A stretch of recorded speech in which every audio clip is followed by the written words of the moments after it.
guys ever had a do it live moment? Well, I guess I guess it's always doing it live on Twitch. Uh, welcome to Professor Sqee's Rantings and Ravings, a show where I scream at the universe, yell into the void, and I hope the void answers back. The void left a bunch of their clothes at my house. I've been trying to get a hold of it. They're just not answering. Um, so for today, as I kind of alluded to last time, I'm going to go over kind of what the cultural kind of impact of Death Note is. Like, kind of getting more into like why Death Note? Why did I pick this to like as a topic to go over? Um, yes, that's probably the tiniest amount of my plushies. There's 3 bags in storage. Um, oh boy, chat's gonna distract me constantly, but that's a good thing. I guess. But, anyways, um, I sat down and I decided to watch Death Note after essentially pretending that I watched it for most of my life. Most people, it's pretty straightforward when I talk about like Death Note or something like that. It's like, oh, it's the Death Note in the book, and they write the name and justice and killing and all that kind of stuff. Like, it wasn't that hard to go like, oh yeah, philosophy, because essentially Death Note is a philosophical exercise. That's the one thing that I'll say is really interesting about it. Is it really just digs into the philosophy of like morality and justice and kind of what all of that essentially means. Um, so I guess I'll go a little bit into like Death Note, and then we'll talk a little bit about what the cultural kind of landscape of this moment is, what the year it came out kind of was.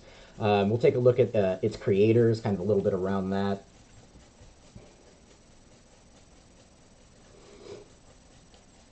Thanks for the note. I'll have to get a hold of my my manager so we can figure out how to do that. Because I'm really bad at the technical side of this, which is really funny because I used to work in IT once upon a midnight dreary.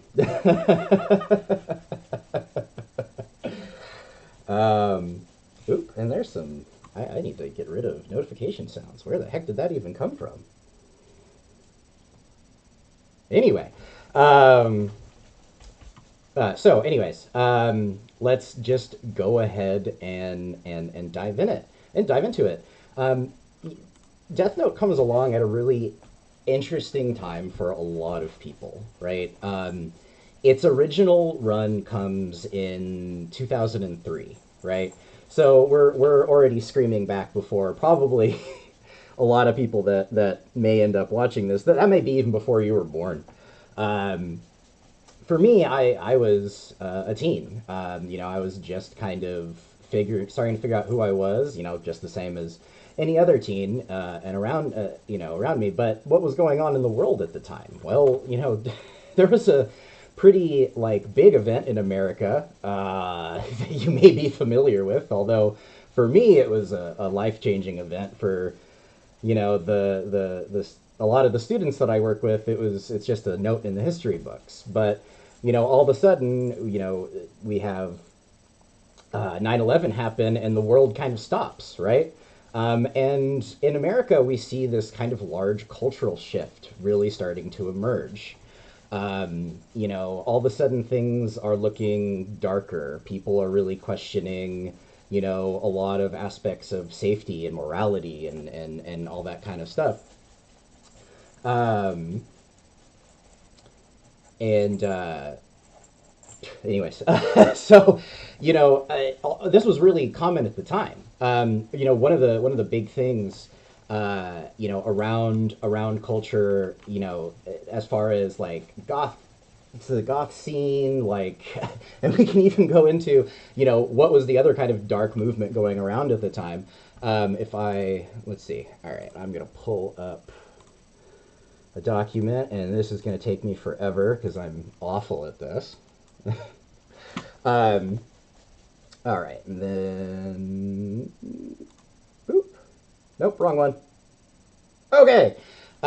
We had this massive cultural shift going on at the time. All of a sudden, we have the emo movement. All of a sudden, My Chemical Romance and The Used and all that kind of stuff was all of a sudden really, really popular. Coming to mind, especially. Um, Things like Linkin Park and all of this kind of sad, introspective kind of stuff was going on. And, so we have this kind of evolution of um, kind of everyone getting obsessed with that, like, darkness, right? A lot of allusions to, like, taking one's life and stuff like that, unfortunately, in Minecraft. And then we also had the scene movement. If emo wasn't bad enough, we had this next evolution in the scene kids. Just big hair, big colors, but again, it was this kind of focus on identity and darkness and all kinds of stuff like that. Um, and so that was just like the really, some of the really big stuff that was going on at the time. We had this whole kind of cultural revolution, especially and immediately following, um, September 11th and everything like that. And that cultural shift just like takes hold of, it seemed like every teenager, whether it was Invader Zim or it was, music or what have you. Um, it all of a sudden everything seemed to change. Just like it had many times before with teenagers, right? But the big difference here is, all of a sudden we hit the 2000s, we hit the beginning of the internet. Everyone has access, or a lot more people have access to, these kinds of things, where they can learn about these subcultures and everything like that. So it just exploded, just like the punk movement did, and a lot of other kind of teen driven movements. This kind of exploded. But the biggest difference is all of a sudden it was hugely about economy, right? So we have this big shift, and then let's switch back to this, where all of a sudden is what everybody's talking about, right? This is all anyone cares about is all of this stuff. And we see the explosion of hot topics, right? All of a sudden, to 2003 called it hit the second hot topic, and that's where all these kids start to go. And what starts appearing in these shops? Well, the other big thing that happens during this time is anime explodes. We start getting more access to anime. There's some, Netflix and back then Netflix would send DVDs to your house. If Netflix was even around back then. In 2003, right? This is where the manga comes in. We haven't even gotten to the anime. The anime then follows up to come out in when was it released? 2006? Yeah, 2000. The anime comes out in 2006. So we're solidly in like the emo scene, like goth kind of resurgence era. Those are all three very different things. I'll have an entire episode about how much I hate that everyone thinks My Chemical Romance is emo. If I start now, this entire show is going to get dominated with that, though. So we're not going to do that. That's a bad idea. um, but right, we have two. We're in 2006 when the anime comes out. YouTube releases huge freaking inroads for things like AMVs, just sharing anime fandom, going talking about it, making again the music videos, all that kind of stuff, right? Um, and so we go into you start going into Hot Topic and you see Death Note T-shirts. I swear everyone my age must have owned at least 5 freaking Death Note T-shirts. You'd see them all over the place. You'd go to the mall, there's a kid wearing a Death Note T-shirt. You go into the Hot Topic, there's like 5 Death Note T-shirts. Um, So it really just seemed to capture that feeling of the time, and I think it actually had an effect on its development too. This comes out and it causes everyone to kind of think about this morality and justice in a different way, and it's dark, right? We've got the shinigami and death and violence and all that kind of stuff. Creepy music. It was just the thing for teenagers to immediately get obsessed with. It was like perfectly weaponized, absolutely perfectly weaponized for like teenagers to just absolutely adore this. And in fact, I think that's kind of why I skipped it. For me, I was being a shitty little teenager. I was obsessed with things that were adult, and I thought Death Note was kind of childish in a way, where I'm just kind of looking at it and going, yeah, he's got a death note. He murders people. It just didn't really seem that exciting when I was, more interested in stuff like Paranoia Agent comes to mind. Satoshi Kun being one of my favorite creators, right? We're in the same kind of vein of like supernatural psychological thrillers, but where I felt Death Note was a little surface level. Paranoia Agent grabbed my attention. So that's kind of the what led to me just being like, I can kind of just pretend this. But what always shocked me is how well it worked. I never had anyone ever challenge me on it. I never really had anyone press me on specific details of Death Note. Pretty much, if you knew Light, Kira, and L, and the vague kind of philosophy behind it, you could just fake your way through, having watched it, or if you're aware of like the fashion, that sort of thing. Talking about the fashion, that's another big influence, right? All of a sudden, we're looking at this massive resurgence of a couple of movements. Most notably, I would say, is probably the kind of goth Lolita or like maid kind of movement that all of a sudden we had access to, right? Again, when we get stores like Hot Topic, what are they carrying? They're carrying things like dresses, right? All of a sudden we have all of this. Let me switch over just to desktop over cam. Wrong one again. Right, all of a sudden, instead of having to go to, a fair or have it custom made, things that were really, really expensive, especially for teenagers, all of a sudden there was an access point. Hot Topic was carrying stuff like this. And it's really strongly featured in the Death Note anime. Right, so we've kind of got a little bit of a chicken and egg situation in a lot of ways. Was it that everyone was obsessed with Death Note because this was the kind of core surging cultural thing, or was there more kind of the influence of Death Note was so strong that it drove this cultural phenomenon even harder forward? And there's going to be truth to both of those things, right?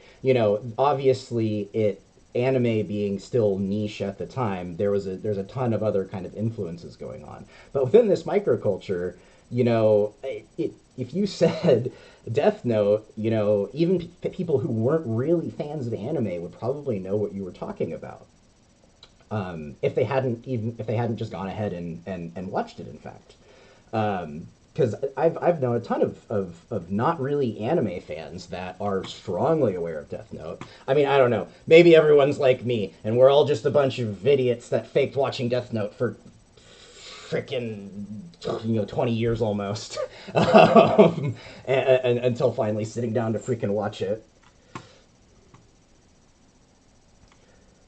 Okay, I forgot to disable my Discord sound.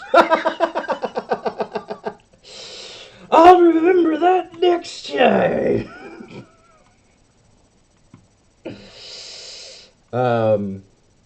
Anyway, back to the topic.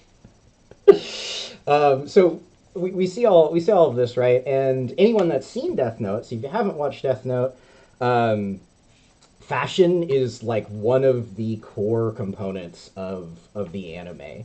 I don't know if it was like purposeful in a way where the marketing and stuff like that, they were like, all right, how do we sell Death Note to women? And they were like, fashion. It's just the Star Wars prequels, right, where we have Padme in a different outfit every time because we're going to the least common denominator, and that's where we're levying our interests. Of course, anyone that's actually watched the anime or has talked to anyone about it would know that they didn't need to do that because everyone is either obsessed with light or L and wants them badly in bed a lot. The fashion is inconsequential in comparison to people's obsession with those characters. But anyways, they did do a lot of that. Oh, no worries. Welcome. Glad to see you, Neff.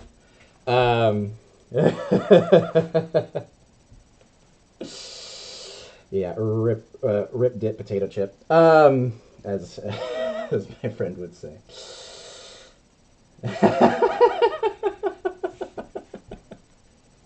All right.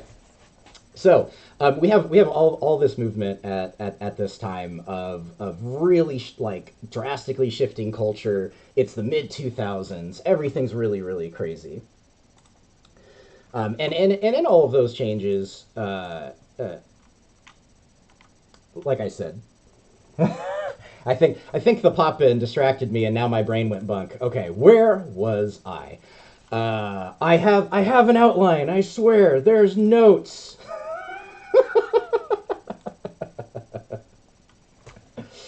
Um, so what else was kind of going on at the time, right? Early YouTube, AMVs. We had things like fan subbing.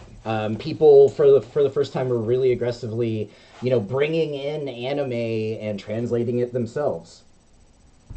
Um, yeah, Neff, can you do the stream thingy for me? I'd really appreciate that.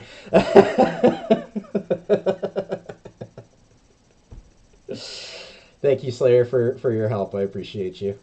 Um, and what else do we have that explodes at the time? MySpace. We have message boards, right? Things like Tumblr, 4chan, as icky and sticky as that place is.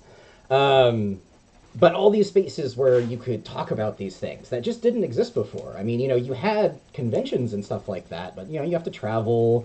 Maybe your town has a local game store that has like a few anime figurines or something like that. No, we're not getting into chans. No. That's the beginning and end of that conversation. Oh, hold on. Is my camera doing the stupid again? I wouldn't be surprised. Because it seems like the focus is going in and out a little bit here. Okay, there we go. That should fix it. Anyway, so again, Death Note explodes because all of a sudden online we have this massive like online presence, and this is actually what happened I think with a lot of these big anime that kind of just roared across the universe in the mid and late 2000s. Netflix, again, like I said, was a big part of that, just getting the access to it. But then, on YouTube, people were posting full episodes and stuff like that, especially, back in the day. YouTube now is mostly, Mr. Beast, right? Billions of views and things like that. But back then, YouTube was a completely different landscape. It wasn't, corporatized or anything. So people would just make videos to talk about what they enjoyed, and then people would respond to them, much like, a message board or something like that. And what did a lot of people talk about? Well, a lot of people talked about frickin' anime. And so a lot of people end up talking about Death Note. Um, It just went. It was Death Note was probably one of the first things that you could, or first anime at that time that you could call it just went viral, right? DBZ was already big and popular. Other famous anime at the time were like already well established. But something like a limited series wasn't all that known unless it was something like Cowboy Bebop, right? The biggest stuff. Um, so for Death Note to come screaming in was kind of an oddity, because it wasn't a series that was going to go on forever.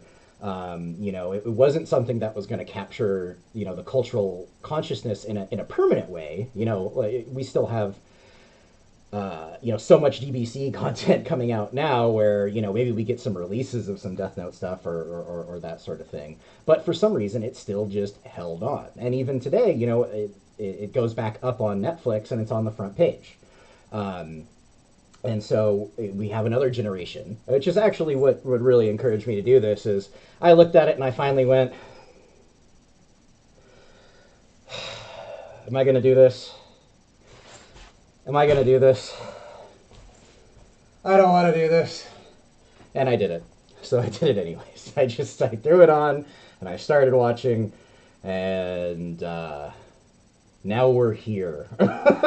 um, so, um, besides all of these kinds of things going on, there's also a really big thing with Death Note kind of capturing the cultural consciousness through art too. So something that I wanted to kind of was to share. There we go. Was the art, right?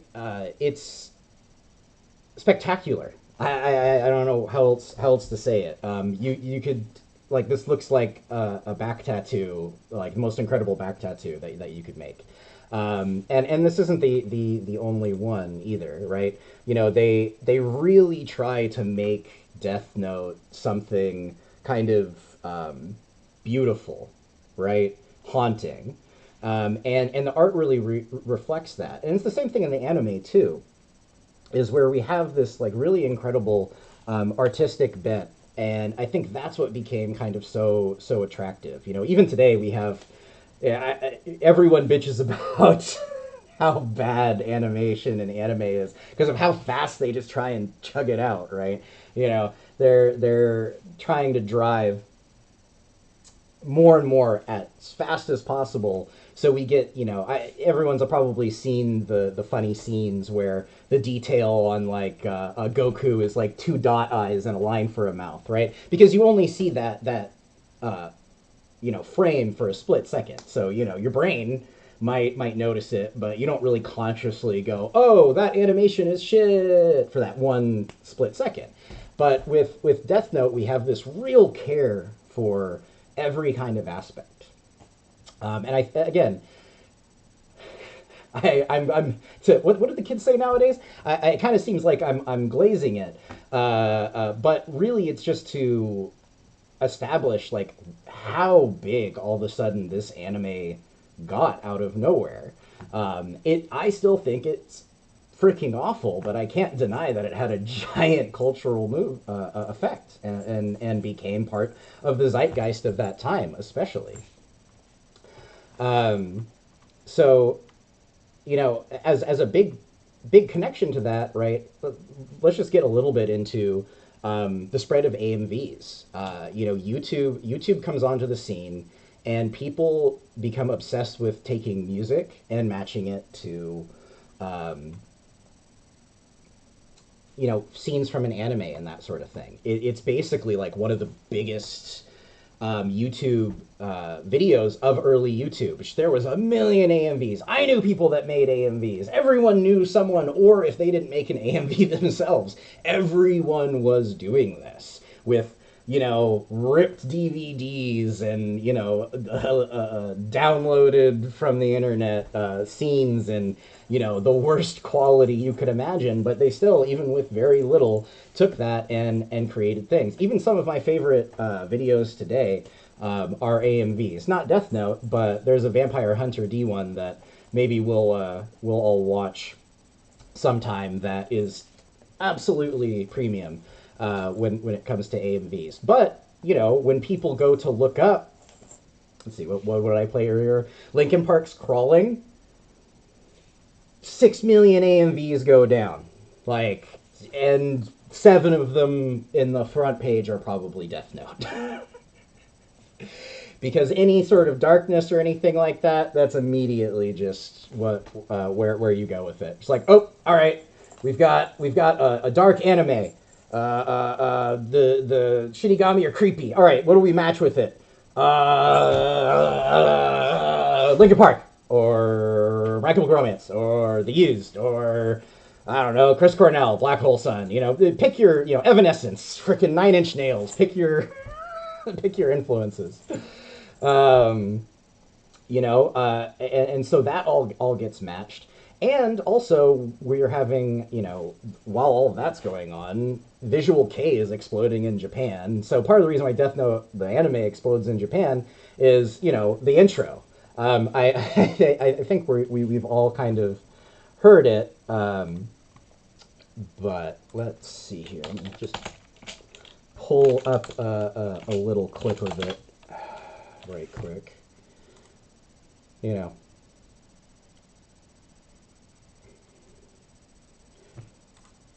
All of a sudden this kind of music is really, really big. And what does Death Note do? They follow the trend, and we get this great intro song that, most old weebs like me will recognize from one note. Like, oh, that's the Death Note 1 intro. And so that explodes through, right? So we have all of these things that just lead up to a perfect storm for Death Note to become really big, just out of nowhere. Like everything is just set up for this thing's success, and it does. It explodes. And again, like I said, because all of a sudden culture's being shifted by teenagers, right? All of a sudden teenagers have money. So the economy is following the money, and the money was with teens, right? So that's as soon as Death Note becomes popular, that becomes the shift, right? And we've seen that shift kind of stay since kind of the 80s, but it really, really exploded in the 2000s with the emergence of the internet, of that really just teens leading cultural movement. And we see that through the growth of anime, right, and all that kind of stuff. And so that merchandising became an easy way that it could continue to spread, continue to explode. They sold all kinds of stuff.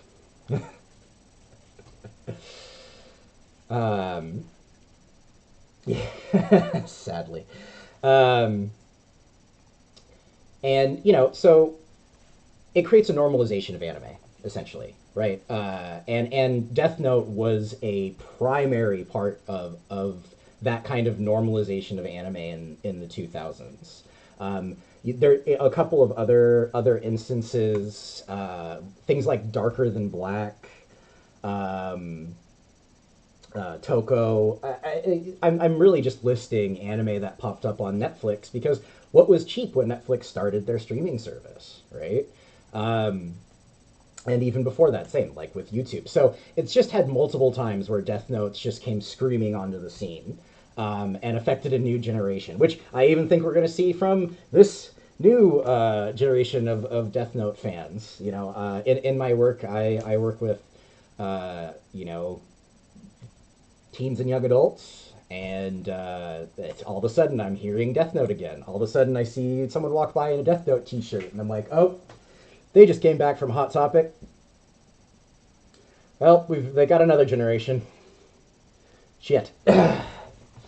um, and things like that just don't have that kind of staying power if there's not something special about them, right? You don't have this situation where you have something that can return to the cultural zeitgeist without it having something about it. I'm still trying to figure out what that thing is. Maybe we'll figure it out through the adventure of this of the show. But there's really just something about it that captures the attention. Um, you know,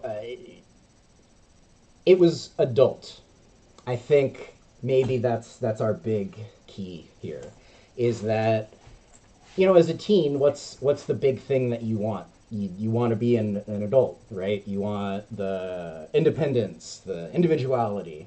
Of course, we all know, those of you who are no longer teenagers, um, you never actually become an adult. You just fake it pretty much. But that's a big thing that teens always want, is they want that increased responsibility. So here's an anime with a teen that has the responsibility of the world fall in his lap.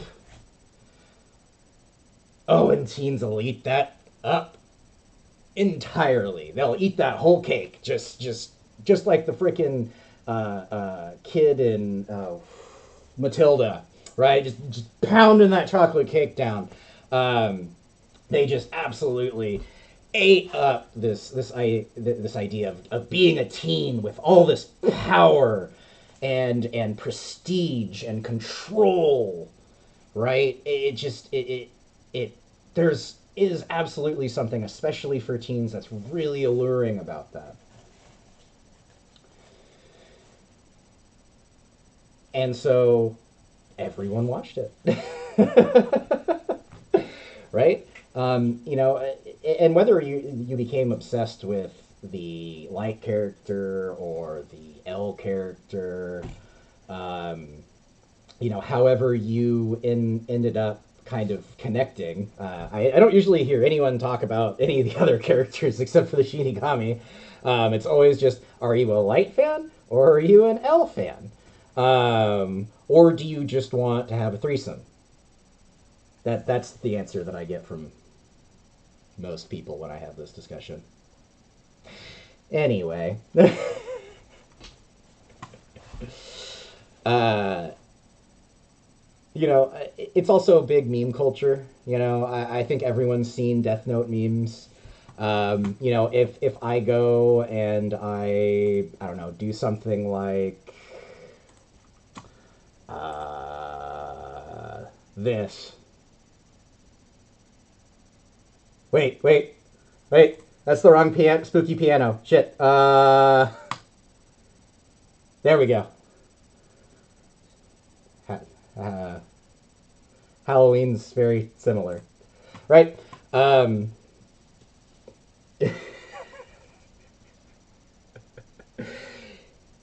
It had stuff that's just really recognizable. And anything like that is going to have staying power. That song, just like John Carpenter's Halloween, right? It sticks into your head, right? You expect it, and it just sears itself to the anime, and it makes it something that you don't forget. So even if you just see, damn, it didn't play. That sucks. Let me see if I can fix that. There we go. Hold on. My joke. It's all for naught. We hear it this time? All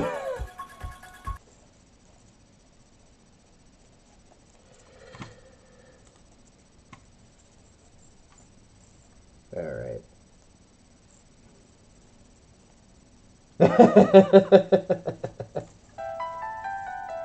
They're really similar. I actually messed this up the other day. I heard the Halloween theme and I was like, is that Death Note? I thought my friend was going to shoot me. You thought that was Death Note? Oh yeah, no. That was a specific kind of nerd rage. Oh, nerd violence. Cool. Um, but there's kind of a lot of similarity there, right? And since I'll play this a little bit too, just because we didn't hear it earlier, but noting about the music, the intro, right, is always also just a big thing, right? Really, really like memorable music. And if you if you know anything about anime, those intro songs and that music is what gets the hearts and souls of the people out there, and gets you really like dedicatedly watching it. Yeah, like it's with the music, right? It's just something really special about it. But anyway, so moving on to the kind of the next part. I'm just going to kind of spend a few minutes to go over a little bit of the kind of main characters, a little bit about kind of just the overarching show, um, and then oh, something is going sideways with my computer. Uh, uh, Shoot. Never inherit desktops. They tend to have a lot of problems, and mine is currently slowing down, and my windows aren't moving. So I'll be back in a couple of minutes, everyone, and we'll move on to the next segment while I figure out if my computer is going to crap itself and die.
All right. Well, now that I have caused my computer to stop,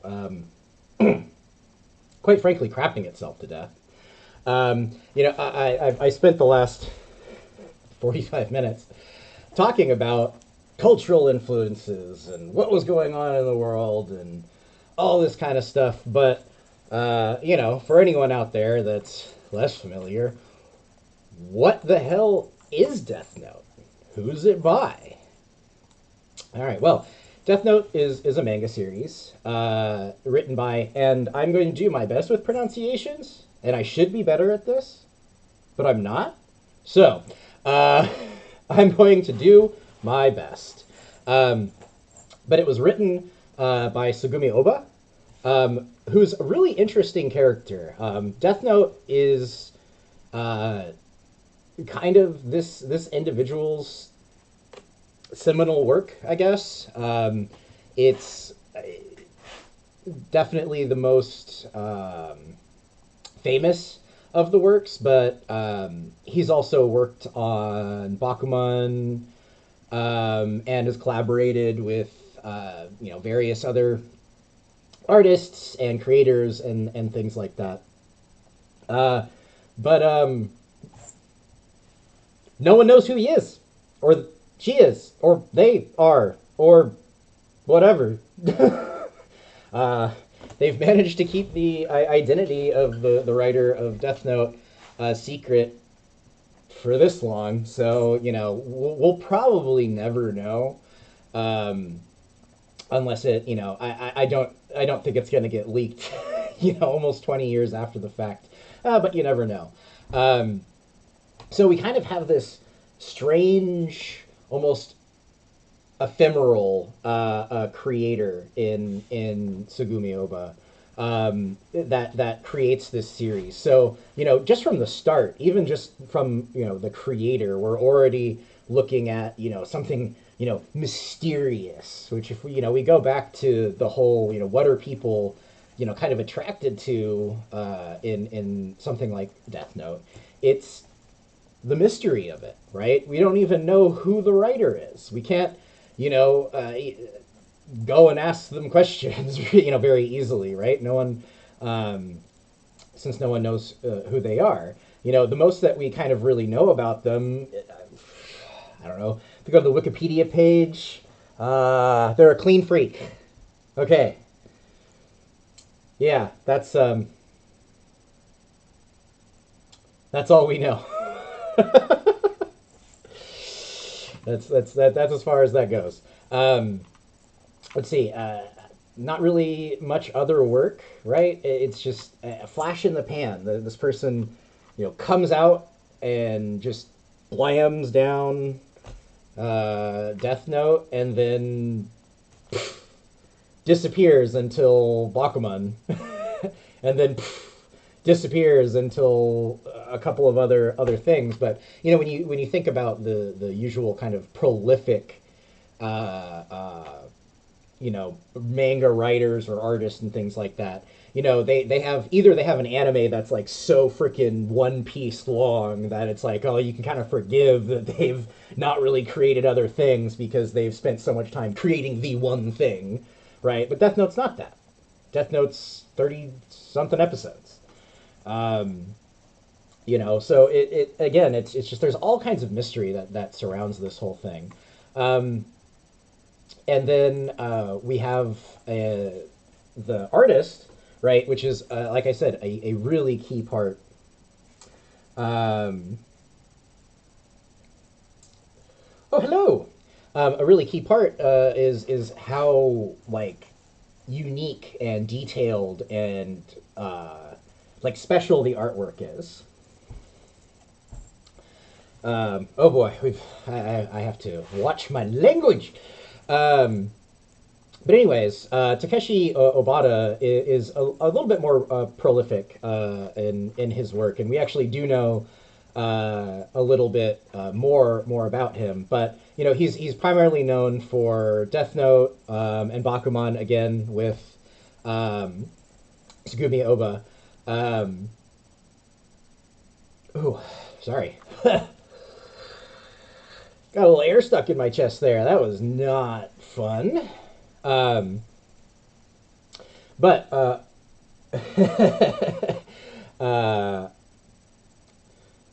Obata is really almost more famous for his mentoring of other manga artists, right? The Rurouni Kenshin artist, right, is a main thing. So, even though we do know a little bit more about him, we actually know the identity, right? Um, uh, he was arrested in 2006 uh, for having a knife. I guess you can't have knives in Japan. I'll have to do some more research into that. But he has done a lot more work than the writer of Death Note. Um, his other works are, like I said, Bakuman, Platinum End. Of course, that's also with Oba. Um, anyway, so let's get a little bit into like who are the characters. What's the plot? What's the kind of overview, and then we'll wrap up. If anyone has any questions, we'll kind of go over what I'm going to do for the next show. And then I'm probably going to stream playing some video games because why not? Anyway, so Death Note is a book, right? What is the Death Note? It's a book that the Shinigami, which are essentially gods of death, um, write in the book, and it kills the person, right? You can be super detailed, you can be not detailed, and then everyone just has a heart attack. Um, and so the whole thing is just surrounding what happens when a Death Note appears in the human world, right? It seems like the Shinigami, especially the main one, uh, the titular Ryuk, just like screwing with things. It's just like, I'm gonna go around and stir up some crap. Yeah, this place is boring. Let's go stir up some crap. Like that's his whole thing. And so he drops this death note into the human world, and it's picked up by a high school student named Light Yagami. So, of course, it's not just any high school student that picks it up. It has to be, he's the top of his class. He's a space genius. He's going to go to the best college, and, he's essentially so smart, he's a sociopath. It happens. It turns out when you're really, really smart, you just can't you're not able to connect with people. Your empathy is gone. It's been removed from you. um, and so he picks up this death note, and he can see the Shinigami now. If you touch the death note, all of a sudden you can see the Shinigami that possessed it. So now he's got this book, and he's got a really, really intense sense of justice for some reason. And again, like looking at teenagers, I'm not surprised that this is an incredibly alluring character and story. Like, you either want to be Light or you want to be with Light. It seems like, from everyone I've kind of ever talked to about this, but also just like looking at the character, right? Who didn't want to be like the top of their class, or the popular kid, or something like that when they were a teen.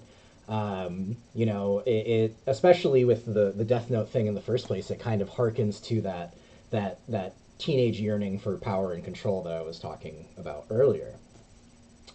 And so Light, being having this really intense kind of genius level mind, and really kind of strict set of what he believes are right and wrongs.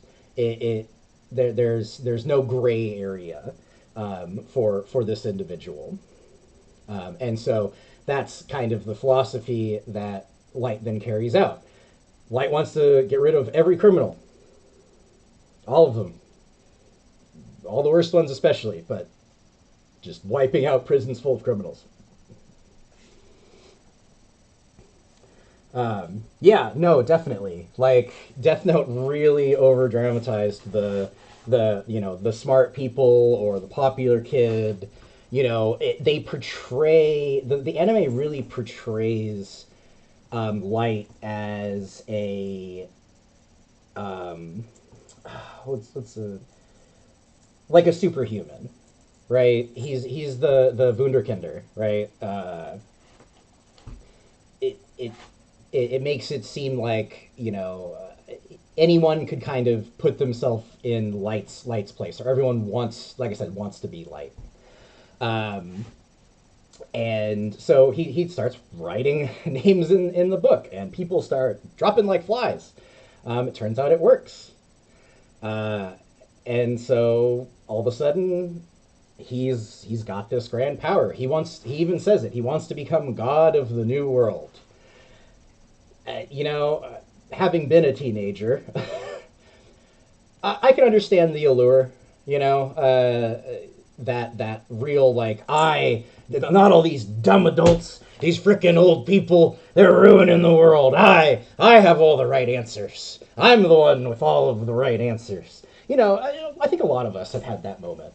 I think a lot of us have been there at one time or another, whether you were as a teen or young adult, or maybe as a kid. But I think teens, are the ones that are most prone to that kind of thought line, right? But always being smarter than the person next to you, being way smarter than your parents, being able to just manipulate anyone around you, and be this like perfect like genius intelligence. But all these deaths, people are going to get curious, or at least people are going to start wondering how the heck this is all happening. And so we meet our next, kind of main character in L, which is where we have that wonderful theme from. Yeah, let's see, where is it?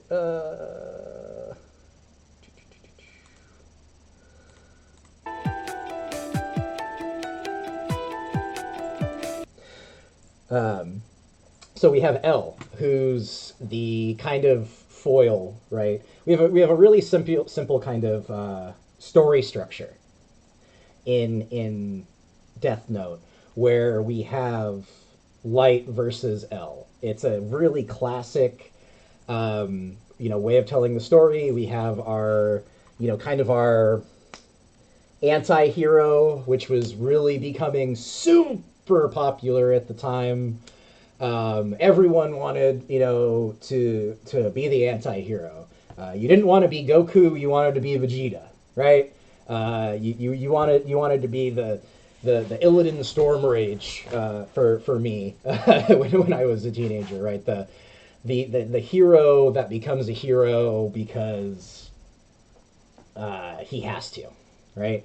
And so Light kind of puts this onto himself, but he has a foil. So that's the kind of literary term is a foil. Someone who's the opposite, that can challenge our main character, can challenge our anti-hero, and that comes in the form of L, who is the other obsession that everyone has.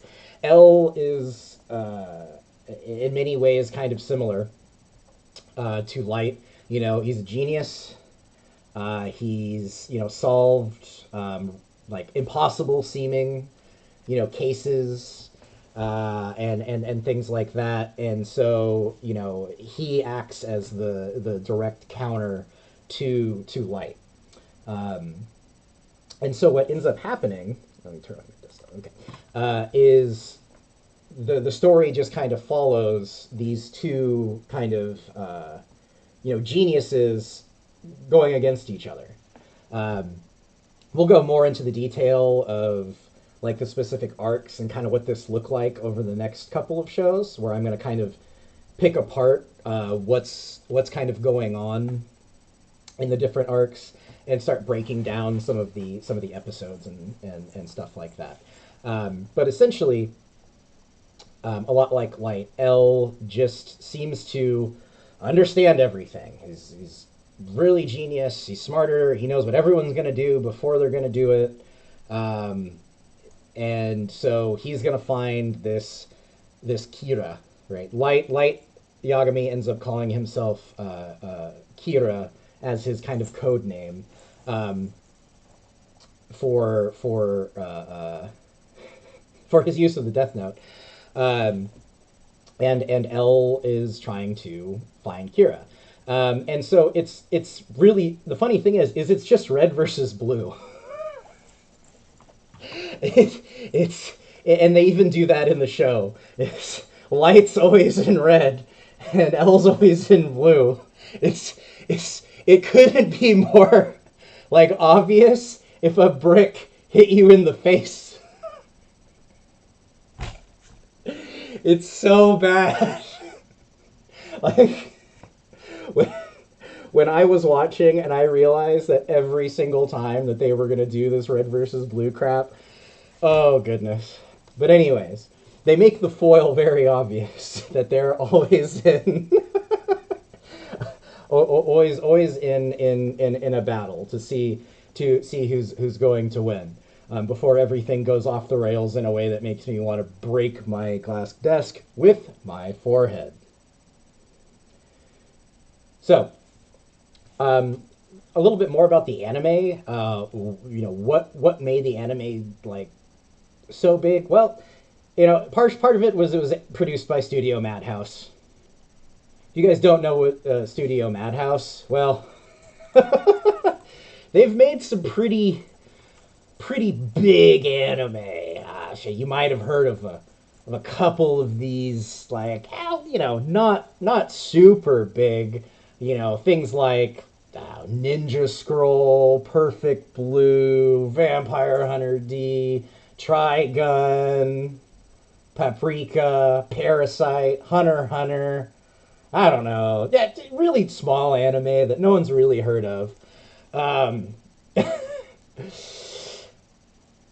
and so they're one of the best studios out there. Studio Madhouse. I think they did, what was it? Hellsing Ultimate 2, like completely unheard of anime. Um, and that's kind of a big impact on like what made Death Note so big. Well, they were already known, right? Things that had come out before this are things like Trigun, Ninja Scroll, right? Ninja Scroll is one of the first ones that got over here. The real OG weebs will tell you that they found Ninja Scroll on a VHS in their local tiny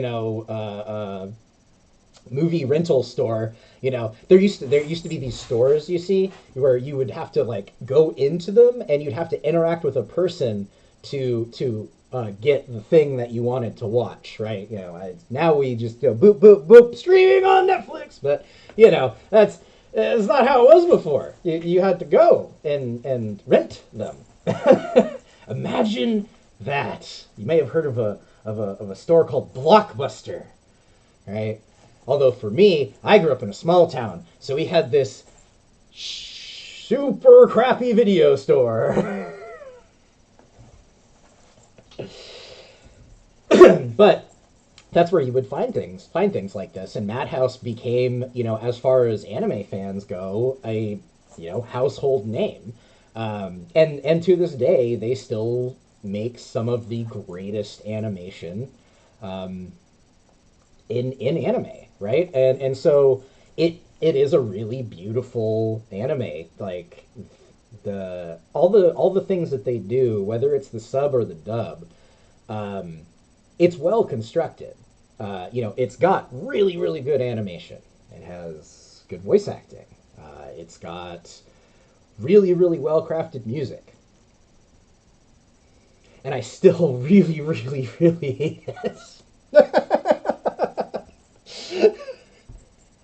Like, everything about it on the surface it should be like one of the greatest things I've ever seen. And some of the other anime on this list are some of the greatest anime I've ever seen. Vampire Hunter D Bloodlust is literally the AMV I was talking about earlier, and even just it itself is one of my favorite things. Um, yeah, things always start off that way. We the one thing I will say about Death Note is at least, at least there was a clear ending. Because the number one worst thing about frickin' anime is anime endings suck. Anime endings are awful. I don't know how many times I've been disappointed. Are we getting another season, guys? Are we getting another season? I don't know. Let's leave it on a cliffhanger. Frickin' hell. Nope, there was never another season. We're cliffhangered until the end of time. Yeah! I'm looking at you, Toko. I still want my season 2. I still want my season 2!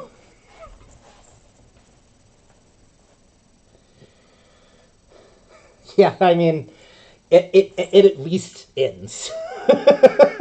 I'm not gonna say it's a critically acclaimed ending in Death Note, but at least it has a termination point, a clear ending, and and some anime just doesn't end. I'm pretty sure that after the end of the world, the bombs come down or we destroy the environment, new episodes of One Piece will still be coming out. I'm sure of it. They will still be looking for that One Piece, whatever the frick that is. That's another rant for another time. Is my vicious dislike for One Piece. Um, what's that sound? Oh, it's. I hear the fans. There's like a bunch of them coming down the street. Well, if the screen goes black in the next 5 minutes, I'm probably being murdered by a bunch of One Piece fanatics. But that's okay. We might come back to the anime in 30 years. Considering the fact that Hollywood just has a fetish for releasing stuff, IPs that were done and over 20 years ago and then resurrecting it for a quick cash grab that no one's going to go out and watch, I wouldn't be surprised if all of a sudden Toko Season 2 comes screaming out of nowhere. Or a remake. Or something. Anyway. So, like I said, everything just pointed to Death Note being the big thing that it was going to end up becoming. Like I said, the perfect storm of the time that it came out, the culture that was going on, the growth of anime was just going crazy at that point. People that had never even interacted with it all of a sudden were watching all kinds of different shows. I mean, heck, when I was a kid, I didn't even understand that it was anime. I just thought it was the same, freaking cartoons that I was always watching. I'd turn on something like Yu Yu Hakusho, and I'm just like, I like my cartoons. Like, I just didn't connect until later. That it was like, oh, all of those things were anime. Huh. Weird. All of this stuff was from Japan? I didn't know that. I should have put two and two together. But I am truly that stupid sometimes. It is what it is.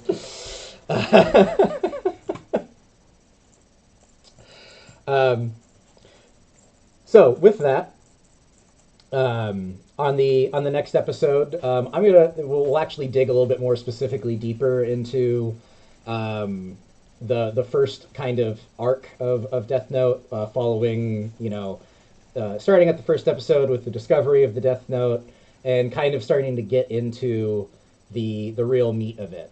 Actually looking at some scenes and things like that, where I'll go into kind of what's good, what I'm kind of seeing as things that I don't like, kind of in individual episodes and things like that. And then once we kind of run through that, I'll have a show that really just kind of goes over the whole picture of why this damn anime frustrates the hell out of me so damn bad.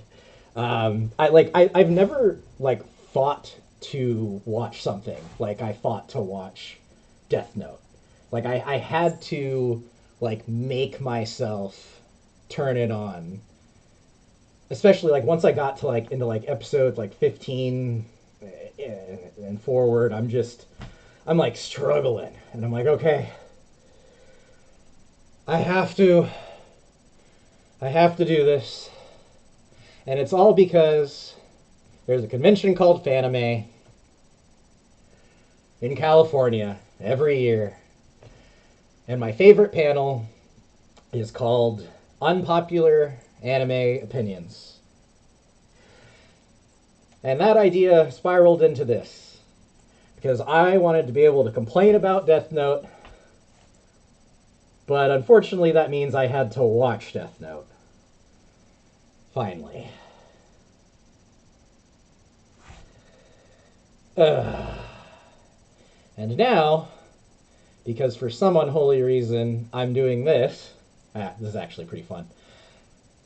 I'm watching it a third time so that I can, in a weaponized fashion, explain to all y'all why I freaking hate this anime so much, and why I just don't really understand everyone's freaking obsession with it outside of, I don't know, I really like crazy villains that have a good laugh, because that is one true thing. Is, boy, Light has a great villain laugh.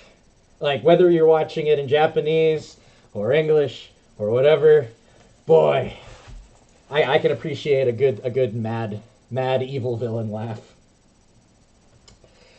So anyways, that's gonna kind of wrap up the discussion for today. I'm actually going to stay on streaming for a while. If anyone has any questions or anything like that about the show, I'm here. But I'm gonna throw on Battlegrounds and stream a couple games of that, and then I'll probably be off for the day. So. Those of you that came in to kind of get this, preliminary, what the hell is Death Note? Why was it so culturally, impactful? Kind of all the reasons for, why am I doing this? Besides the fact that I just got really ripped one night and went, I'll do a show. Yeah, I hate this anime. And I have a tendency to just rant for hours about about dumb crap. So yeah, thanks for coming. I'm gonna switch over to that, and Neff, if you would be so kind to change the topic, I would greatly appreciate it. Just get this started up before I switch over anything. It's really, really hard to see in this mask, by the way.